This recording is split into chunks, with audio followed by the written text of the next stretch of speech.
Hey, Don here. This is totally unprepared, so I'm not even sure how I'm going to present this. This is just going to be some food for thought. This is my latest garbage find. This old lady up on my route who's been living up there forever moved out, and so she's getting rid of a lot of old stuff. I saw this. I thought, this is cool. I'm saving this. What am I going to do with it? I don't really know. Well, speaking of what you know or what you don't know, this is the Well-Being Journal. I've subscribed to this for a number of years.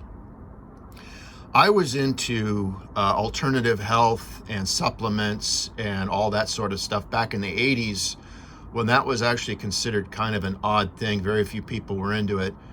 And I've always been well ahead of the curve on, if you see somebody getting into collagen with chondroitin, I was into it 15 years before it ever became popular. The same with EFAs or pretty much any of it. I've always been, because I've worked very hard, my body is a tool that if it's not working properly, I'm in trouble. The mushroom extracts, collagen, all that sort of stuff. And I had this originally back in 2008. I read this article, but I was re-upping my subscription, and I saw in their back issues they had this on the cell phones. And I'm like, oh, I've got this saved somewhere. I don't know where it is. My house is kind of a mess. It's just so full of stuff, being a garbage man. But I'm like, okay, I need to get this again. I need to get this copy sent to me again. So I ordered it, and it showed up yesterday, and I was looking through it. Now, this is back in 2008. It's dealing with blood sugar control. For years, I've read where if you start coming down with diabetes, or have diabetes, you can fight that naturally. You don't have to just go and get jabbed with a needle and take something that is being sold to you. In fact, that may even cause more problems than prevent. But the point being is, just like you study your Bible, study science, study medical science, study everything. Get educated, get informed, as Robert Militello said. And the Jews that he grew up with, they like being informed. I like being informed to the best of my ability. And you can be informed about stuff. You don't just have to go find someone who's, qualified or educated to give you the information, and then you just say, hey, what do I need to do? Oh, here's my money, and that's supposed to take care of it. Get informed. Look at this. Discussions about vaccines. Is it good for girls? This was back in 2008. Do some research on it. Some vaccines are good, some are bad. Do the research. We talk about the healing power of meditation. Well, it has to do with bringing down your breathing rate and so forth, and being calm. I mean, we know that stress is the #1 killer, right? I think that's what that has to do with. Look at that cell phone. Look at that ancient thing. Cell phone dangers and solutions. Again, this is just food for thought. You may be saying, well, what's your point here? I'm not sure I have one, honestly. Other than inform yourself, educate yourself. Don't rely on the news media or any particular individual to feed your brain. Now, the reason why you should subscribe to this. The reason why I like the Wellbeing Journal, this is not just quacks. This is not just people that we don't like doctors. That's not what's going on here. These are very well-educated doctors who write articles or share in writing articles in this publication, and they think outside of the box.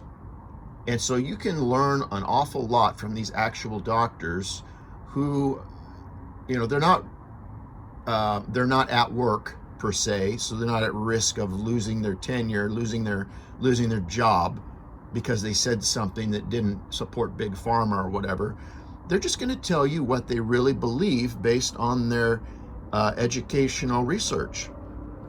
Now, here's the cell phone thing, and I'm holding a cell phone right now. I use a cell phone all the time, but this is something to be cognizant of, something to do some research on. The electromagnetic fields emitted by mobile phones should be considered a health risk. I've known this for years, and it is important to protect yourself and your children, especially children. They're more susceptible to this stuff. And then he gives precautions, and this is an epidemiological study. See, I highlighted this. Significant penetration of electromagnetic fields from mobile phones into the human body, particularly into the brain, and especially in children due to their smaller size. Various biological effects on living tissue from electromagnetic fields within the frequency bands used by mobile phones from 800 to 2,200 megahertz.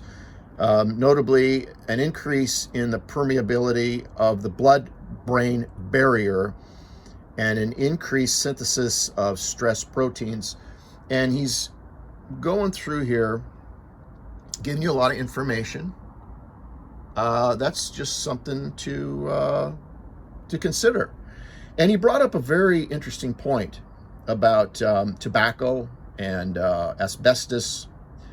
Even where an association between exposure and cancer is well established and the risk very high, as with tobacco and lung cancer, under similar study conditions, in other words, with people who smoked for less than 10 years, it would be difficult, being his point, if not impossible, to identify an increased risk of cancer, as the risk appears mostly, here's the point, 15 to 35 years later.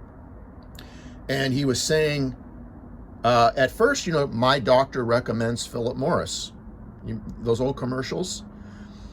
Asbestos was in everything. Lead was in everything. But early on, they had no idea that tobacco, asbestos, lead, certain things, they didn't know that it would be highly cancerous or very dangerous. So it was considered very safe by the experts, by the doctors, by the scientists. Then after 15 to 35 years later, oops, then up pops all these cancers and all these brain tumors and serious problems that they didn't know was there at first. You know, your body's pretty resilient and tries to fight off what you do to it. So early on, you really don't know what's going on. Now, here's what I was talking about. Expert committee on cell phone use. These aren't just hillbillies living in the briar hoppers. You know what I'm saying?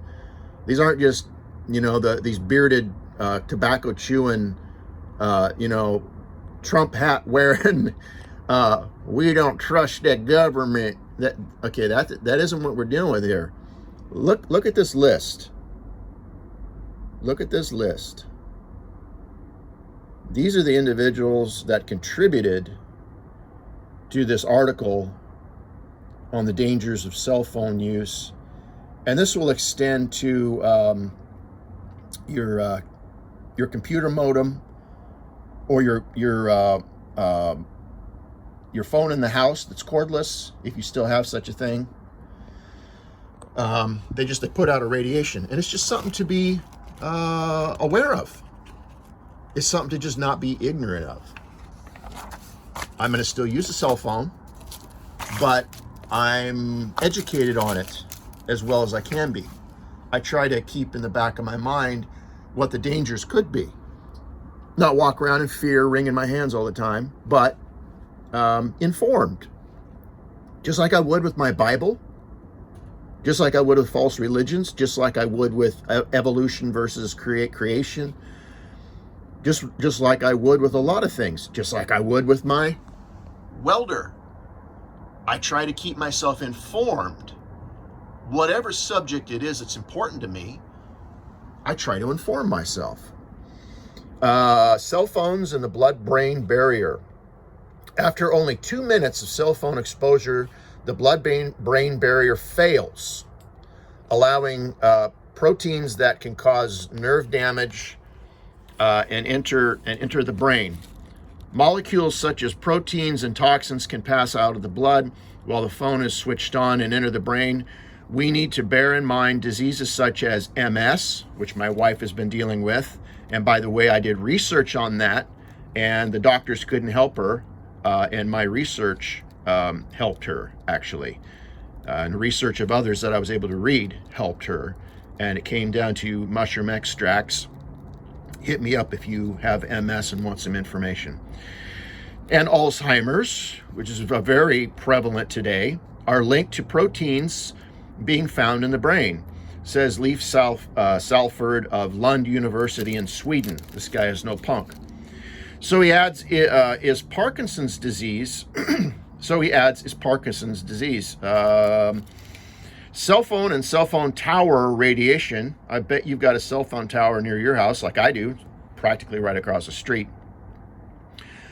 Stress our cells, releasing DNA-damaging free radicals and stress proteins that can migrate through the open blood-brain barrier. Now, this is a very real thing. I take supplements every day, antioxidants first thing in the morning, and other stuff, because you, at your cellular level, that's where everything starts. Cancer, most of your diseases, if not all your diseases, start at the cellular level, and cause degenerative damage in the brain. Therefore, Lidovitz, PhD, a biophysicist and professor emeritus of physics at Catholic University, explains, because stress proteins are involved in the CoQ10. That's the other thing I was trying to remember. CoQ10 is what I take.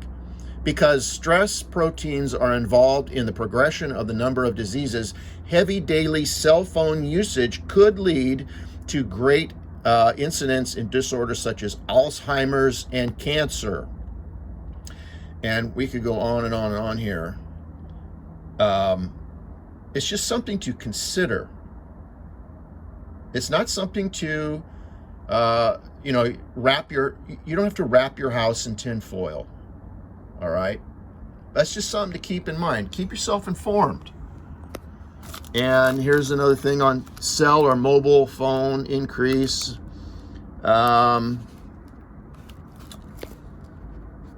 don't want to have to read all this, but it talks about the DNA damage. It talks about, where do I want to go here? You don't want to hear all this, but you can kind of see what it says here. Cell phone, whichever side of the cell phone. Okay, if you held the cell phone on whichever side of your head or whatever, a 60% greater chance of acoustic neuromas among people who had used cell phones for 6 years or more, and a higher rate of brain cancer deaths among handheld cell phone users than amongst those used phones away from their heads. Okay. It's just something to be aware of. And we've known people, my folks have known people, that they had their phone up to their head all day long. They were a salesman or whatever, and sure enough, they not only had a brain cancer, but they had it on the side of their head where the phone was at all the time. Let's see.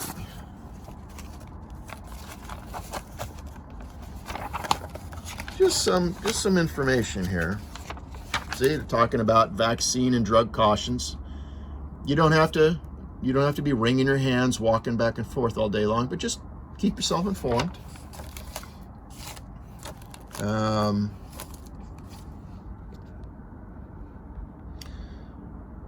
And here's something on, they're dealing with vaccines. And this is back in 2008, long before all this scuttlebutt came up. So let me just read this.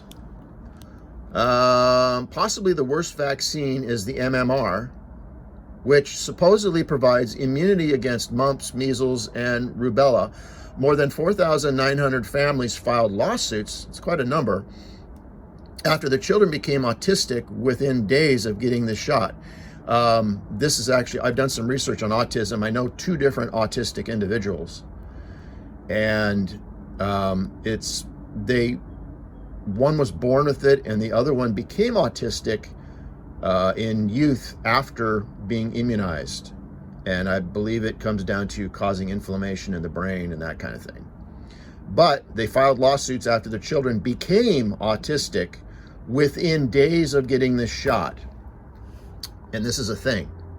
While the industry vehemently denies this causal link, and they will, so you got to do your research, citing many industry-sponsored medical research papers. Notice that, industry-sponsored medical research papers to support them.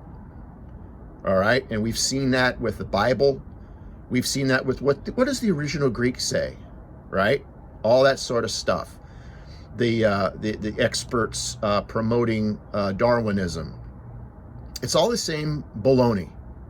So you got to do your research. The first of these cases was one in court November 9th, 2007, because the causal link to the child's neurological damage from the vaccine was incontrovertible. The most comprehensive analysis on the MMR autism connection is found in Evidence of Harm by David Kirby, for which in 2006 he won the top award for investigative journalism. That's real journalism, unlike what you have in most journalism in the UK. It is essential reading for all parents wondering if they should agree to the MMR vaccine. All right, so just something to consider. Something to consider. And whether you're like I said, whether you're talking about your health, whether you're talking about a vaccine, whether you're talking about diabetes, whether you're talking about cell phones, whether you're talking about Bible doctrine, whether you're talking about evolution, whether you're talking about any number of things, just stay informed. Get informed. Do the research. Do some reading. We don't read anymore. And I recommend finding the right reading material to get yourself into. Now, you go online, you can get just about anything. The best sources have always been paper. That's the best source. That's the authoritative source. That's how God set it up. It's called the Bible. Amen. The best authoritative sources have always been paper. Written words on paper, whether it's a magazine or a book. That's how God set it up, and that's how it's always going to be. The computer is never going to replace that. Things you can find online is never going to replace that. Authoritative sources will always be in writing on paper. So, I hope this was edifying in some way, and get informed.